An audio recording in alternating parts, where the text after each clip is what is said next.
One more thing I want to say, because it's just a huge problem among humans, especially college students, the population that I teach.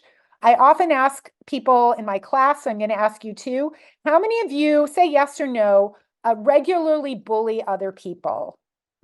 Regularly bully other people? No. Okay.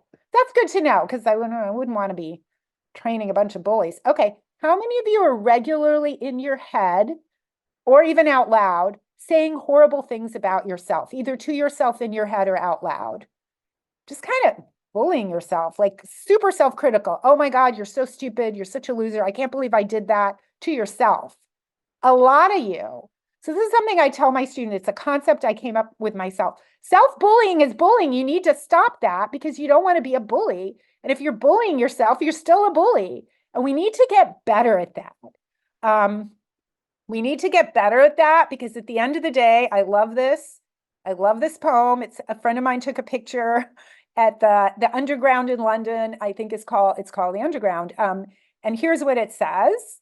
Treat yourself like you would treat a best friend because you spend the most time with yourself at the end.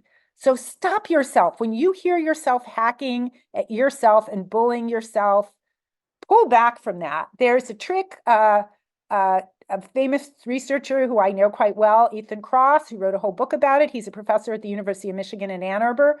He wrote a whole book, but the cool hack in the book is when you catch yourself being mean to yourself, talk to yourself like you're somebody else, even if you're talking in your head. Like instead of saying, you loser, you're just a dummy, you say, Michelle, you messed up. And when I start to say to myself, like I'm talking to somebody else, you messed up, Michelle. Like I'm talking to this other person named Michelle. People become nicer because we don't tend to bully others. So if you talk to yourself like you're talking to someone else, it often will kind of knee-jerkingly make you not be so mean. But also just remember, you're going to spend way more time with yourself in the shower, in bed, when you're eating. You're always with you. So work on that relationship and stop being a self-bully.